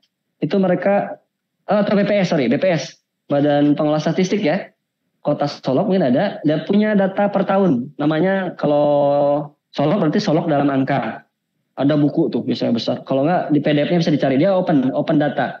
Jadi bisa download, kita ambil datanya, kita bisa jadikan penelitian, gitu kan. Nah mungkin ambil data dari situ salah satunya. Nah dilihat khusus untuk yang pengolahan sampah. Dari tahun ke tahun tuh gimana? Dari sisi lokasi ya. Tahun pertama, kalau saya lupa tahun berapa, yang pasti di penelitian itu disampaikan. Dia bisa memprediksi tempat TPA, pembuangan sampah akhir itu, yang bagus di mana posisinya, gitu kan? Itu terus luas areanya berapa, berdasarkan data-data sebelumnya. Ya, yang TPA aja bisa diprediksi ya. Itu implementasinya. Bisa juga yang tadi kan udah prediksi cuaca, apa tadi ya, suhu, temperatur dan sebagainya. Kalau tadi prediksi untuk penentuan belok kiri kanan ya. Terus tadi saya sampaikan prediksi penentuan apakah dia negatif atau positif website kan, kayak gitu. Ya, jadi nanti mungkin siap-siap mahasiswa yang machine learning itu mungkin presentasi ke depan, mungkin setelah UTS. Oke. Oke. Next. Ini curah hujan. Artikelnya bisa dicari ya. Next. Sentiment text analisis sentiment text di sosial media terhadap popularitas partai pendukung Capres 2024. Ini masih anget ya, baru 2024, terbitnya bulan tahun 2023 ya, volume 17 nomor 23. Terbitnya bulan apa? Bulannya nggak disebutin. Oh November. Nah, November 2023 kemarin, berarti masih baru. Judulnya 2024. Jadi yang bisa didapat di sini adalah Dia termasuk kategori klasifikasi teks, sama kayak mirip yang tadi ya, untuk konten negatif atau positif gitu ya. Dia berdasarkan teks. Jadi teks-teks atau hashtag dari Twitter itu di data sama dia. Sehingga menghasilkan sebuah analisis sentimen. Apakah dia positif atau negatif gitu kan. Di sini kata kuncinya analisis sentimen terhadap popularitas partai pendukung Capres 2024. Nanti ada Capres 01 ya, paslon 01, 02, 03. Itu dianalisis sama dia. Ya. Bisa dilihat nanti kata kuncinya itu. Ini bahannya nanti dibagiin ya, setelah selesai. Oke. Next. Kesimpulan. Oke. Ini mau akhir-akhir nih. Udah setengah 11 ya. Oke. Jadi bisa disimpulkan. Ini mungkin keluar di post-test nanti. Post-test tambah ya soalnya. Oke. Kesimpulan. Night bias termasuk ke dalam kategori pengklasifikasi atau classification. Ya. Kalau lebih umum lagi dia masuk kategori supervised learning ya. Supervised learning. Dan menjadi salah satu metode detection learning yang dikembangkan berdasarkan teori bias. Kata kuncinya dia masuk kategori klasifikasi. Satu itu. Yang kedua, night bias classifier dapat digunakan untuk menyelesaikan permasalahan klasifikasi melalui pendekatan peluang tadi, probabilities ya. Contohnya yang tadi yang 3 itu, email, spam email ya, prediksi tingkat curah hujan, lalu analisis sentimen teks, kayak gitu. Oke. Terakhir. Post test. Siap? Oke, siapa yang berangkat? Nabil? Jangan di Zoom juga sama. Oke, saya duduk ya. Silakan masuk lagi ke joinmyquiz.com atau quizzes.com/join ya. Oke. Atau bisa di-scan QR code-nya.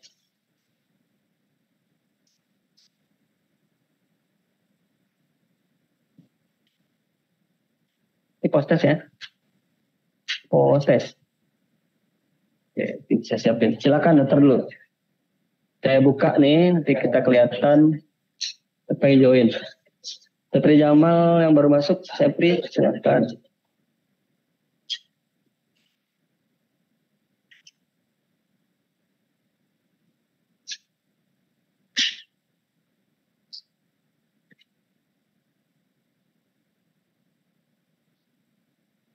So, waiting for participants, belum ada join.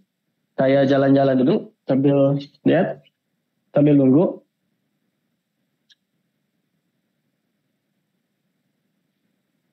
Kalau di Zoom, oke.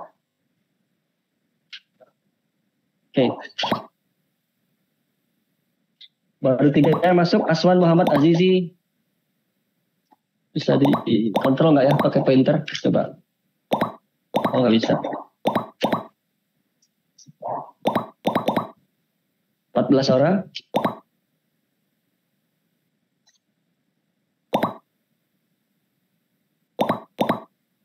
Sambil nunggu yang lain ya. Dan di Zoom juga jangan lupa. Kedengar suara saya ya? Jelas ya? Clear ya?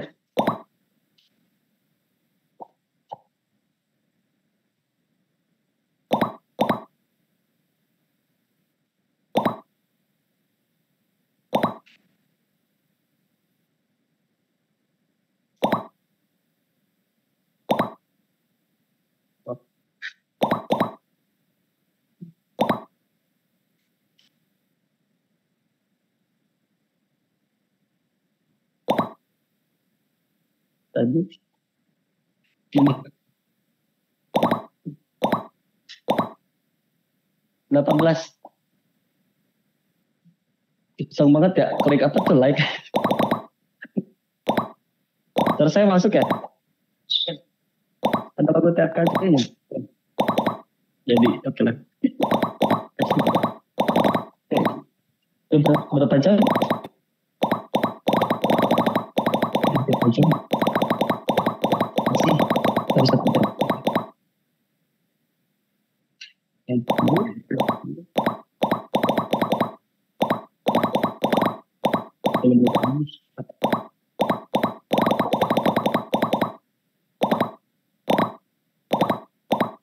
Udah kayak nih.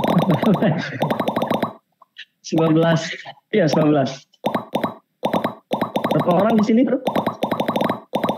6. 7, 8, 9, 10, 11, 12, 13, 14. Aduh banyak balon nih. 14 ditambah Zoom. Itu berapa orang? Zoom 7 ya. Plus 1 saya. Kurang 2. 19 ya. Nama Fadli nggak ikut? Enggak. Siap-siap ya. Ada sekitar 700 pertanyaan. Nah. 7 ya. 7 kalau nggak salah saya lupa juga. Pokoknya lebih banyak dari yang pretest ya. Siap ya. Oke, kita mulai. Siap. Saya nggak ikut ya. Go. Kita jadi pretest ini kita akan satu-satu. Saya munculkan di screen itu masalahnya. Top 5. Nomor 1 sementara habis. Baterai triple A baru juga. Baru ya. Triple A juara 1. Grace juara 2. Hafiz 3. Tadi juara pertama siapa ya? Hafiz. Apakah habis lagi? Ayo Nabil, Aca, Tangkot, Hafiz, ayo. Redo, Mardiana 3. Sementara Faruk unggul. Faruk sambil kerja, sambil makan bisa ya? Aman ya? Yang megang, oke.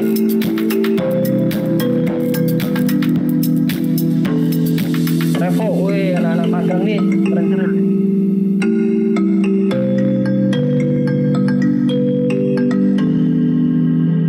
Hati-hati sama itu ya di magang. Izin kalau bisa untuk ikut kuliah untuk beberapa menit ini ya. Faruk nih satu. Ini yang di kelas ya nih. Hafiz nih sama Abil ya. Abil juara 3 sekarang sementara. Revo tersalib jadi 4. Adet mau naik ke 5, peringkat 5. Adet disusul disalib sama Mardiana. Bisa ke Adet. Mardiana sama Adet disalib. Saya cek di semua peserta ya.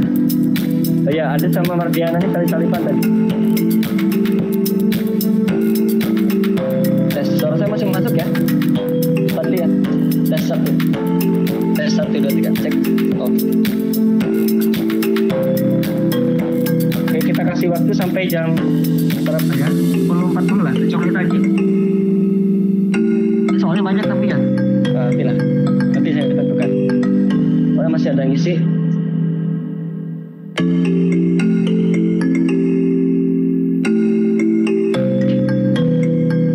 Salib di bawah ya, Zikri, ayo, udah, coba Tangkot sama Zikri tadi, Aca peringkat 3, terakhir,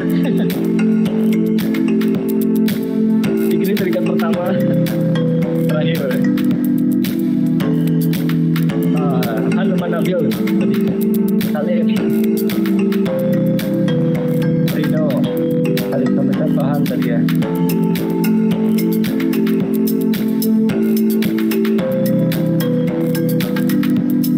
Baru kayaknya udah selesai ya. Baru boleh diambil caranya. Udah selesai belum?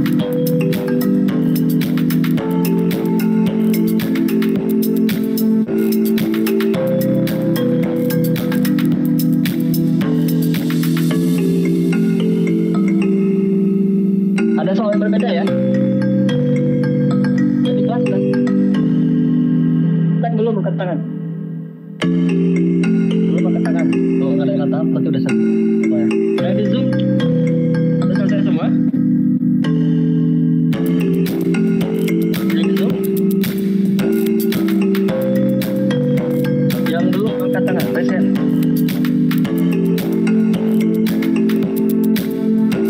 bener kan? Kameranya mati semua kan? Coba ikutin kameranya. Faruk, ini bisa dilihat lah dari sini. Bisa dilihat dari sini yang ini. Revo, nanti kameranya kelihatan loh. Revo di sini.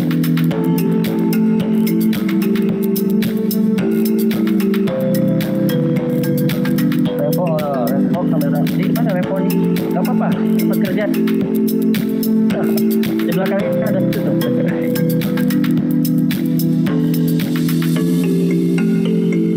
Faruk aktif. Oke. Halo Faruk. Tadi saya nggak bisa masuk saat ini Pak. Oh, terdapat Sepri. Yang post-test ya atau pre-test? Atau post-test kali ya? Gak apa-apa lah. Next time berarti Sepri. Adit, aktif kameranya pakai baju RKJ ya? Boleh ya, pakai baju itu.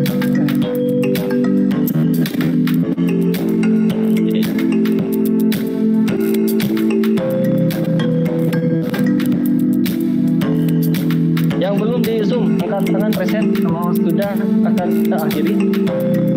Kalau suara Faruk gak keluar, padahal gak di lanjut. Gak apa-apa Faruk. Kasih Faruk ya. Juara satu kita lihat. Baterai triple A. Sudah ya. Kayaknya kita lihat kita lihat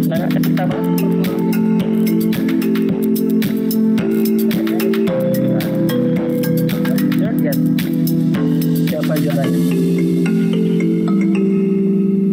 Abdil Hafiz triple A baterai Faruk ya. Oke, saya screenshot, saya copy di grup kali aja nanti dapat poin.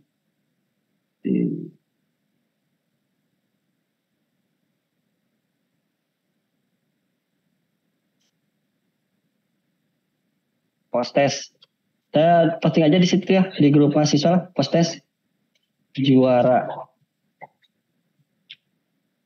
kuliah mesin learning untuk materi.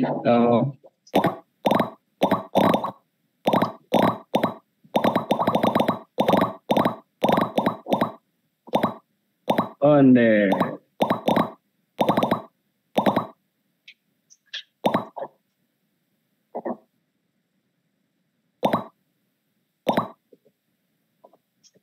Oke, kita bahas soalnya satu-satu ya.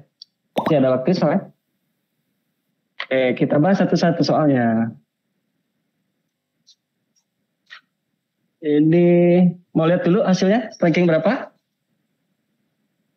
Boleh ya.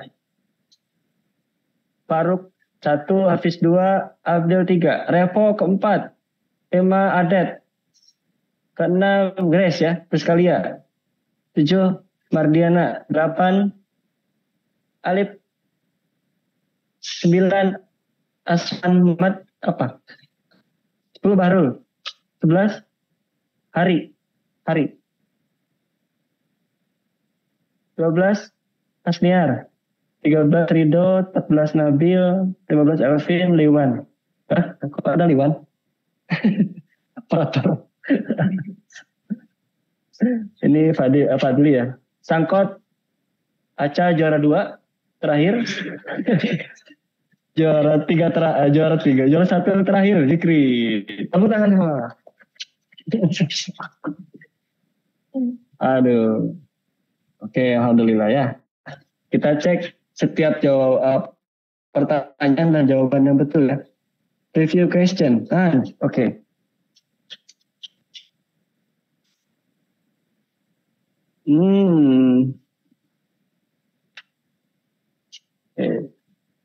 Saya keluar dulu aja.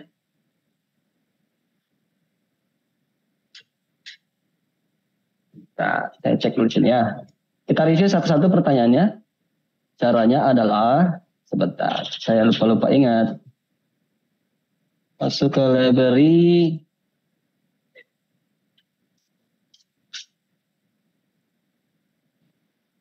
Baterainya ada? Habis? Masih ada? Oh.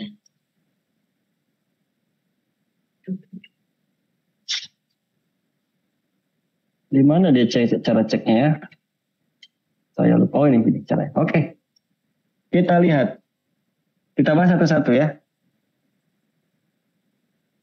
Ini dia. Yang dimaksud dengan machine learning, kecuali kira-kira apa? Angkat tangan. Sebutin nama biar kerekam. Enggak, stop. Itu ya, bisa di-shoot. Oh, di-shoot lah. Namanya sebutin. Azwar, panggilan Azizi. Jawabannya hijau. Ya, oke ya, kita lihat. Oke, betul ya. Bukan yang lain ya. Jawabannya sepakat itu ya. Ada yang jawaban salah tadi? Jadi machine learning dia itu ya. Dia intinya ya pasti pembelajaran berbasis mesin. Berdasarkan pengalaman, pelatihan, dan pengujian. Jadi dua kata kunci itu biasanya kalau machine learning. Ada training, ada testing. Training itu dari dataset. Semakin banyak datanya semakin bagus. Oke, next. Oke, ini. Yang menjadi kunci dalam machine learning pada saat pengolah data yaitu Grace. Analisis. Ada jawaban lain? Analisis juga. Sepakat ya? Ada jawaban lain? Mudah ya? Oke. Ada lagi. Next. Ketersediaan data saat ini sangat mudah. Dikatakan semua. Gak apa-apa lah, gak usah dipilih berarti. Android ya, udah jelas. Tahu Kaggle? Oh ya, ada yang nggak tahu? Diam aja. Kaggle.com nanti ya. Kalau bisa punya akun ini keren. Karena dia juga memunculkan ini kompetisi ya. Hadiahnya nggak tanggung, puluhan ribu dolar biasanya. GitHub tahu ya? Yang nggak punya akun GitHub? Jadi punya? Bikin, segera. Aca udah? Apa tuh Pak? GitHub. Ada yang nggak hadir ya, cewek satu ya? Siapa? Indah. Kemana Indah? Aduh. Oke lah. Oke ya, GitHub jangan lupa. Ini jawabannya hard drive. Oke. Saya hide lagi, and then next. Gambarnya belum muncul, bentar. Wah, drive. Jadi masuknya kategori apa? Dalam machine learning, gambar berikut, angkat tangan. Tadi yang duluan. Sebutin nama. Apa, Rif?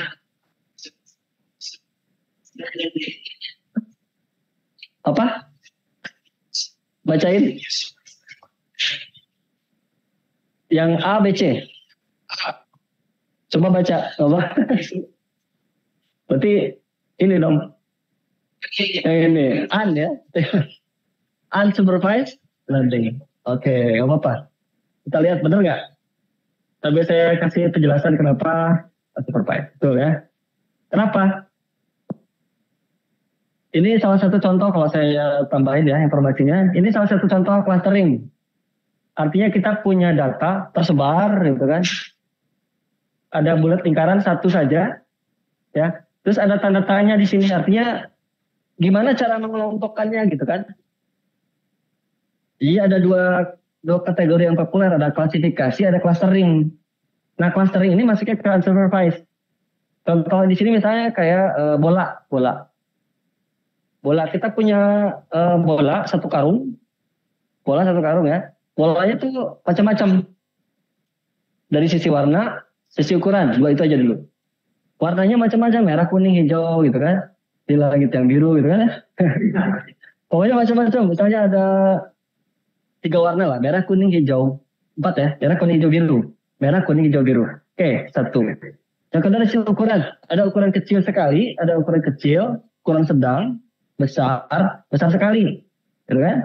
Nah, sekarang kita akan mengelompokkan kalau unsupervised learning dan dia clustering, itu biasanya kita tidak tentukan. Bedanya sama klasifikasi tadi apa? Kalau klasifikasi ada label. Ada label ya, udah ada kategorinya. Tadi kan handphone, harga gitu kan. Nah, ini kita nggak tahu, disuruh kelompokin aja. Jadi saya punya satu karung bola berdasarkan dua tadi, saya kasih ke Abdil, Dil, tolong kelompokkan. Nah, gitu aja. Jadi Abdil bingung berdasarkan apa gitu kan. Sementara sudah kita tahu ketika dicek di dalam karung itu bolanya, oh warnanya beda, oh ukurannya beda. Terus ada perintah dari saya ada. Ya tolong bedakan dua dipisah dua kelompok. Bingung kan? Mau berdasarkan warna atau ukuran? Kalau berdasarkan warna tadi ada 4, kayaknya nggak bisa nih. Sekarang berdasarkan ukuran. Berarti kalau ukuran apa? Ada besar, ada besar dan kecil. Jadi kelompoknya 2, besar dan kecil. Akhirnya Abdil, karena perintah saya cuma 2 kelompoknya, Abdil ambil yang sangat ukurannya kecil sekali. Itu masuk ke kecil. Masuk terus pilih ambil yang kecil, masuk ke yang sedang. Kecil apa besar? Bingung kan? Akhirnya dia putuskan misalnya kecil. Karena ternyata ukuran sedangnya itu agak kecil ya. Masukin kecil. Tunggu yang besar ya. Besar ke besar atau kecil? Besar. Sangat besar? Besar. Nah, sekarang pertanyaan yang bingung itu yang sedang gitu kan. Apakah dia masuk kecil atau besar? Nah, itu ditentukan oleh Abdil. Itu namanya clustering atau unsupervised learning.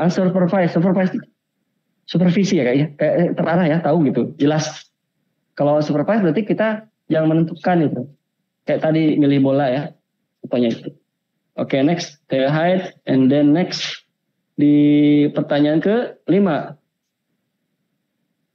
Pertanyaan kelima, yang bukan termasuk ke dalam taksonomi machine learning.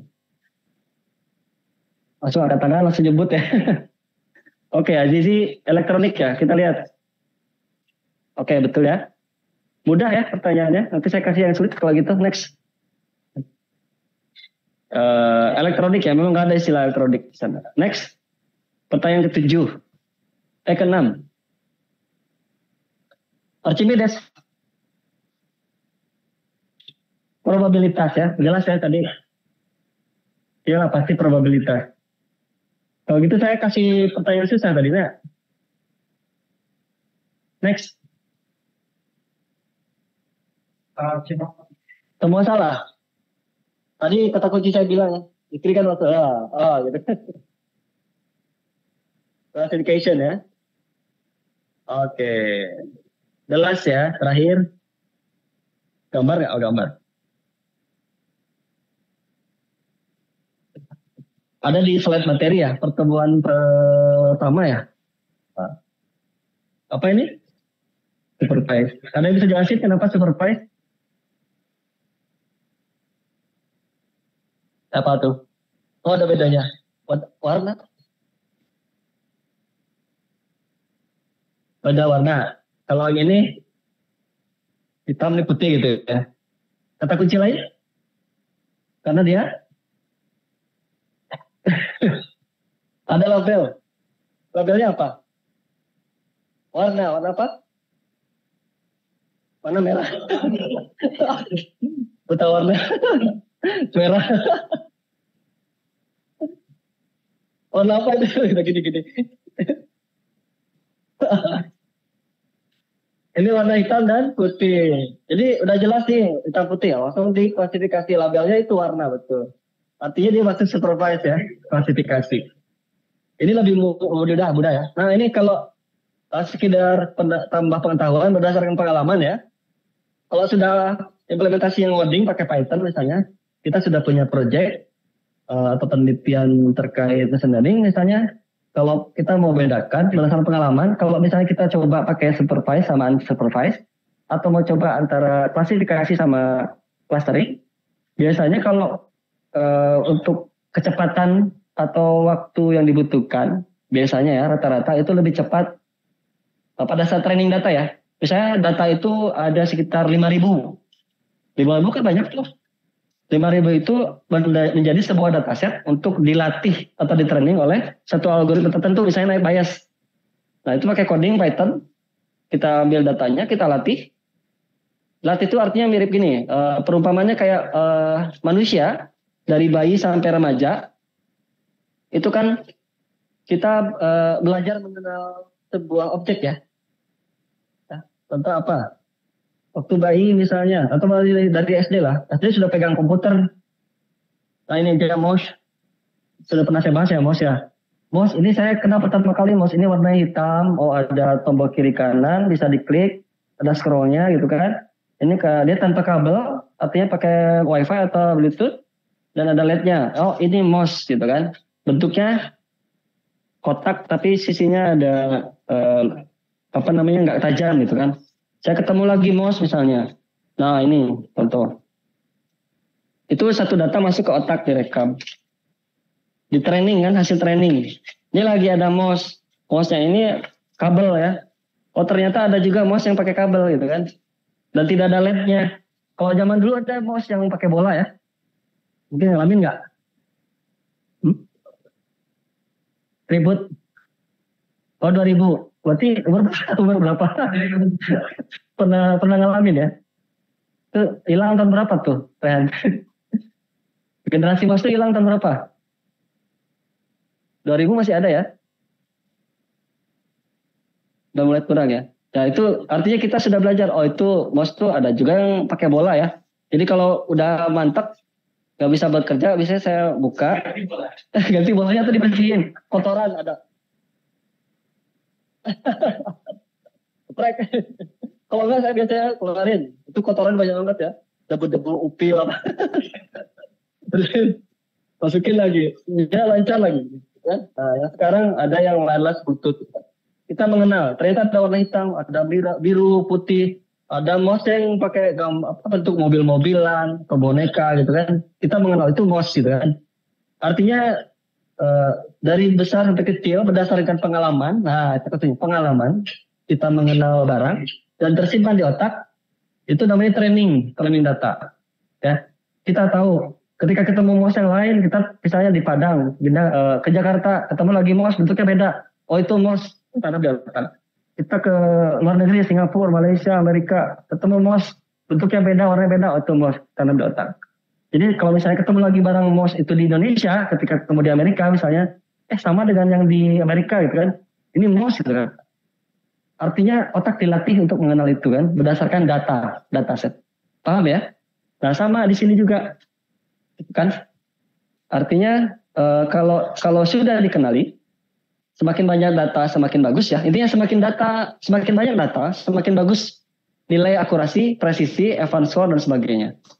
Jadi semakin bagus. Kalau datanya sedikit, ya nggak bagus datanya nanti hasil trainingnya. Sama kayak tadi taksonomi yang cheat sheet tadi. Cheat sheet tadi mana ya? Ini tadi ada satu cheat sheet yang bagus. Nah ini kan ada di sini jelasin. Saya zoom ya. Kata kuncinya kok di sini. Sorry.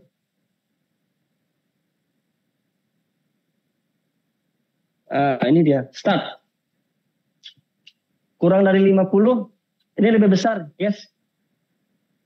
Jadi kalau udah masuk sini artinya sudah masuk untuk bisa dilanjutkan untuk menggunakan machine learning. Tapi ketika dia kurang dari 50, tambahin datanya. Intinya semakin banyak data semakin bagus gitu kan. Semakin kalau orang belajar mengenal mouse, semakin banyak data tentang mouse itu kan, semakin kita tahu oh itu mouse itu enggak gitu kan, kayak gitu. Jadi kalau misalnya perumpamaan dikasih mouse yang baru lagi, tanpa kita harus berpikir panjang, pasti kita menentukan itu adalah mouse. Contoh lain kayak kucing. Kucing itu macam-macam ya warnanya kan. Dia ada yang berekor pendek, ada yang ada ekor panjang, ada yang bulu tebal, ada yang enggak. Ketika kita ketemu di jalan, mouse. kucing baru, itu kucing bukan doggy, bukan apa? Bukan semut, bukan apa ya. Pasti itu kucing gitu kan. Artinya sudah dilatih dari bayi sampai dewasa gitu kan. Umur sekitar berapa? 20 sekarang ya.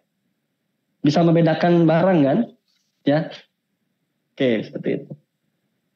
Balik lagi ke yang tadi. Ini terakhir ya. Ini terakhir ya, udah selesai. Oke, jadi ini supervise. Jadi perbedaan antara clustering dan klasifikasi berdasarkan pengalaman. Kalau misalnya kita udah masuk ke implementasi ngoding, ketika men-training data, biasanya waktu trainingnya itu lebih cepat klasifikasi. Ya. Lebih cepat waktunya. Pengalaman saya kayak misalnya dulu pernah 5.000 data, saya coba training pakai data yang sudah diklasifikasi, itu sekitar 1 jam lebih. Tapi kalau pakai clustering, artinya kita tidak menentukan levelnya, ya, kelompok mananya. Jadi pakai yang algoritma yang clustering misalnya, bukan klasifikasi, itu bisa lebih lama. Ada yang tahu alasannya kenapa? Karena sudah apa kira-kira Zikri? Kenapa lebih cepat proses training data menggunakan klasifikasi daripada clustering? Karena yang mana clustering apa klasifikasi? Clustering, karena belum dibedakan. Ya, oke. Oke, itu udah hampir mendekati kata kuncinya. Ada yang lain? Dari blok timur, blok barat, blok timur. Rusia, Amerika. Perang. Ukraina, Rusia. Tadi kunci udah mendekati ya. Kenapa lebih cepat klasifikasi yang algoritma klasifikasi daripada yang clustering? Ya itu tadi, karena sudah ditentukan. Kalau kita sudah ditentukan labelnya, ya artinya si source code-nya udah nggak payah lagi mengelompokkan gitu kan. Dia udah ditentukan. Ya udah berdasarkan itu, maka lebih cepat. Kalau clustering, artinya dia menentukan kayak tadi kasusnya kayak ya dia yang bola ya. Yang sedang ini yang bingung, ini masuk kategori kecil apa besar gitu kan. Dia berpikir panjang sehingga butuh waktu estimasi untuk memutuskan dia apakah masuk ke bola besar atau bola kecil gitu kan. Oke, bisa dipahami ya. Nanti berdasarkan pengalaman dicoba mungkin di praktikum. Kita coba yang clustering dan klasifikasi. Oke, 10.56 udah sejam lebih ya. Berapa jam? Setengah. Berarti berapa jam lagi tuh? Setengah 90 ya. 30-an menit lagi ya, setengah jam. Oke, apa-apa. Ini udah selesai. Pertanyaan ini udah dibahas. Artinya, alhamdulillah ya. Sudah dibahas terkait review materi pertemuan 1-2 dan bahasan yang sekarang naik bias. Oke, kita lihat ini dulu. Kita sudah sampai N. Oh belum. Ini udah ya. Terakhir ini berarti. Tugas mandiri. Bentar, saya cek dulu yang di kolom chat. Ada yang ini. Saya udah Pak. Oh, oke. Pak tadi saya nggak bisa masuk. Oh yang tadi ya. Sepri Jamal. Ada yang baru masuk. Rika ya. Iya Pak. Oh kemana aja Rika? Udah ada masuk 30 menit yang lalu Pak. Nggak baru-baru kali Pak. Ya nggak apa-apa. Terlambat. Magang ya. Sedang magang. Jadi nggak apa-apa dikondisikan. Makasih Rika udah join. Tapi sempat masuk post-test nggak? Enggak ya? Nggak bisa masuk Pak. Nggak bisa Pak. Nggak bisa masuk ke quizisnya? Iya Pak. Oke lah, berarti next di pertemuan selanjutnya. Mudah-mudahan bisa masuk. Kalau bisa blended lagi ya. Oke, makasih Rika udah join. Oke, jadi kita balik ke slide. Makasih Rika. Tugas mandiri ya. Oke, seperti yang tadi saya sampaikan di awal kan, ya. Jadi tugas mandiri sebagai bentuk pemahaman dari mahasiswa di materi ketiga ini, ya setelah dijelaskan materi naik bias, juga setelah dibahas di 2 pertemuan sebelumnya terkait dengan apa pertama pengenalan, sebenarnya yang kedua lupa lagi data, data dan problem understanding ya naik bias. Itu coba dibuat ringkasan materi kuliahnya, tapi kalau yang sekarang ringkasannya itu terkait dengan naik biasnya. Terus di soal keduanya disampaikan pendapat masing-masing mahasiswa mengenai kelebihan dan keterbatasan dari algoritma naik bias. Oke, ini salah ketik saya. Berdasarkan referensi yang saudara peroleh. Jadi artinya ada referensi di sana. Next, ringkasan dibuat dalam format PDF, ukurannya 4 gitu kan. Lalu dikirim ke LMS. Jadi akan kita berdayakan kembali LMS kita ya, karena sebelumnya agak kurang aktif. nanti kita komunikasi ya setelah kuliah ini. Mudah-mudahan nanti dapat akun yang belum dapat akun.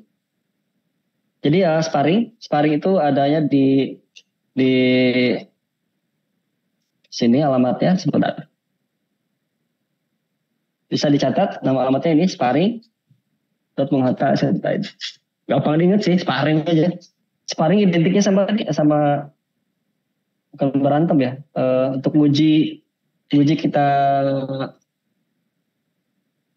kalau di karate, di taekwondo gitu kan ya. Sparring. Uji kompetensi. Setelah dilatih. Nah, sparring ya. Jadi tampilannya seperti ini nanti. Kalau sudah login, kita sudah login. Kalau belum login seperti ini nanti. Nah, kalau belum login, ini saya pakai Incognito. Sudah kelihatan juga ya setiap materinya, harusnya dikunci nih, nggak apa-apa. Saya kasih lihat yang udah login aja seperti ini. Nanti lihat ke bawah, cari Fakultas Teknologi Industri paling bawah, lalu cari di TRKJ paling bawah lagi. Cari materi machine learning, kebetulan ada di atas. Sudah login lagi ya, karena sudah expired sessionnya, udah time out. Nah, ini kalau ini, nah ada di tugas mandiri di bagian pertemuan 3. Buat ringkasan, ini sesuai dengan apa yang disampaikan di slide ya. Jadi sparring seperti ini. Ada yang pernah pakai LMS? Ada ya? Jadi insya Allah setelah ini ya, kita bahas sama-sama. Nanti setelah Anai Payes di pertemuan selanjutnya setelah Lebaran, nanti 2 minggu ke depan kita bahas tentang artificial neural network.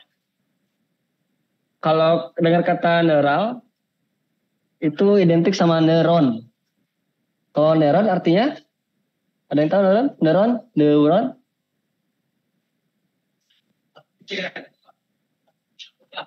Otak. Neuron. Antar neuron saling terhubung. Itu kan di otak. Jadi artinya ini kita mengibaratkan, metode ini, algoritma ini mengibaratkan dengan kinerja otak manusia ya. Ada neuron-neuron nanti. Gitu. Nanti dijelaskan. Yang perlu diingat ini tugas yang naik bias ya. Oke, sampai sini ada mau didiskusikan? Silakan. Masih ada waktu? Tadi maaf sebelumnya Pak, izin Pak. Silakan di spotlight. Enggak Pak, izin bertanya. Kami kan yang BP21 ini ngambil mata kuliah administrasi jaringan. Tapi ini machine learning atau gimana Pak? Oke, jadi kondisinya tadi sebenarnya sudah disebutkan di awal. Jadi karena ini kelas gabungan sebenarnya. Administrasi jaringan itu materinya kita ambil dulu dari machine learning untuk saat ini. Nanti seperti itu. Jadi untuk administrasi jaringan next akan dibahas gitu. Oke. Terima kasih Pak. Dan bisa jadi mungkin ke depannya kalau saya sih punya rencana. Artinya nanti 2 mata kuliah ini akan dikaitkan gitu. Jadi bagaimana implementasi machine learning ke dalam sebuah jaringan. Karena itu yang terjadi sekarang yang saya sedang teliti juga ya bersama Mas TRKJ ada. Nah, itu kita coba bahas juga di sana. Gitu. Jadi secara nggak langsung Rika nanti juga belajar lagi gitu kan. Gak apa-apa ya. Oke, nanti akan dibahas lagi untuk yang masalah Rika ya, yang administrasi jaringan. Oke, next ada lagi? Udah. Cukup. Faruk, baterai triple A. Masih ada di sini. Udah nggak ada ya? Oh ada, Abdullah Faruk. Aman Pak. Aman Pak. Aman. Yang magang aman ya? Diizinkan sama ininya, pembimbing di sana. Oke, yang di kelas gimana? Yang masa PMM, oke, jelas, clear. Penjelasan sekarang. Ya, oke, jadi 3 pertemuan sudah. Ya, terus yang lain, yang ini, yang tiba-tiba dikasih materi ini ya, gak apa-apa lah, agak terbuka dikit. Ini kelas gabungan ya. Machine learning ya, semester berapa? 2 ya? 4, nah 4 tadi belajarin nanti. Algoritma aljabar, kalkulus sudah kalkulus berapa? Oh belum ada. Semester 2 kan ya? Yalah apa-apa. Ini sebenarnya senjatanya itu ya, Abdil dan kawan-kawan ya. Jadi, siapa Risfa masih itu sakit orang tuanya. Siapa lagi satu tuh? Raffi. Oh nggak ngambil. Siapa lagi? Si Gibran. Nggak ngambil juga. Ngambil tapi nggak masuk. Oke, jadi secara nggak langsung yang masuk ke kuisis ya, itu jadi presensi kehadiran juga di portal nanti. Oke. Ada lagi yang mau disiskan kira-kira? Sudah hampir. Izin Pak, yang nggak ikut kuisis tadi gimana jadinya Pak? Yang telat datang gitu? Iya, soalnya nggak bisa login juga di kuisis tuh Pak. Oke, kalau dari sisi presensi, Rika, kalau yang itu sebenarnya terekam di Zoom ya, jadi mungkin bobot nilainya berbeda dengan yang sudah hadir di awal. Baik Pak. Oke, langsung jangan telat ya. Oke, makasih Rika. Ya Pak. Oke, kebetulan ini masih streaming ya. Oke, makasih. Baik, ada lagi sebelum ditutup? Sudah hampir 1 jam setengah lebih ya. Tadi kita mulai jam 9.15. Oke lah, cukup ya. Oke, karena ini puasa sebenarnya kan, ya. Gimana? Oh, enggak. Ya, karena kelas gabungan ya, PP23 enggak. Jadi yang ini, nanti next dibahas lagi ya. Oke, ada lagi? Cukup. Kalau cukup, karena sebenarnya kan kalau di puasa ini kan aturan universitas sebenarnya harusnya kurang dari 40 menit ya. 35 berarti 70 menit. Tapi kita sudah lewati batas ya. Tapi karena saya lupa menyampaikan. Karena ini, mohon perhatian. Karena ini adalah tugas ya. Karena ini adalah tugas sebenarnya. Sebenarnya harusnya saya menyampaikan dulu di awal tuh. Ini sebenarnya tugas saya dari workshop pekerti yang saya ikuti. Ini tugas akhir sebenarnya. Makanya direkam juga. Dan melibatkan banyak mahasiswa. Jadi kelas gabungan gitu ya. Gak apa-apa, ini agak jujur. Jadi makasih banyak yang udah hadir. Ya mudah-mudahan nanti hasilnya bagus. Dan sebenarnya selain sebagai tugas saya akhir saya di Real Teaching, namanya Real Teaching ya, di Universitas Bengkulu. Ini juga sebenarnya boleh dibilang sebagai pembelajaran untuk, boleh dibilang pertama kali ya. Karena yang blended learning ini baru sekarang mungkin kalau saya lihat. Yang mata kuliah ya. Karena sebelum-sebelum biasanya mungkin kegiatan wisuda online atau kegiatan yang streaming biasanya sama Fadli ya Fad. Itu, tapi bukan mata kuliah yang disampaikan. Sekarang mata kuliah gitu. Alhamdulillah. Kayaknya dari yang sudah kita kerjakan sekarang, mudah-mudahan segala kekurangannya nanti bisa diatasi gitu kan. Kayak ini nih, monitornya dibesar, kelihatan nanti. Kan sekarang ini bisa kelihatan nih, yang Zoom siapa nih, wajahnya Faruk tadi kelihatan. Ya. Mudah-mudahan nanti lebih baik lagi. Jadi blended learning ini kemungkinan besar kalau dibahas di Prodi, terutama dengan Kaprodi, itu ini preparing live streaming. Jadi kemungkinan besar kedepannya akan dilakukan seperti ini lagi gitu. Karena nanti audiensnya selain dari mahasiswa yang langsung bisa jadi mahasiswa yang memang di luar Padang atau yang memang sedang bekerja gitu. Istilahnya apa ya, RPP atau apa? Mungkin kelas karyawan lah ya. Mungkin digabung nanti. Artinya blended learning seperti ini. Ya. Oke, putus ya? Enggak. Oke, kalau nggak ada pertanyaan lagi, sudah pukul 11.09. Kalau saya lihat ini kok preferring live streaming ya. Saya coba stop share dulu ya, bentar ya. Oh, masih live ya, makasih. Bentar. Duplicate. Oke. Ini nggak di spotlight ya?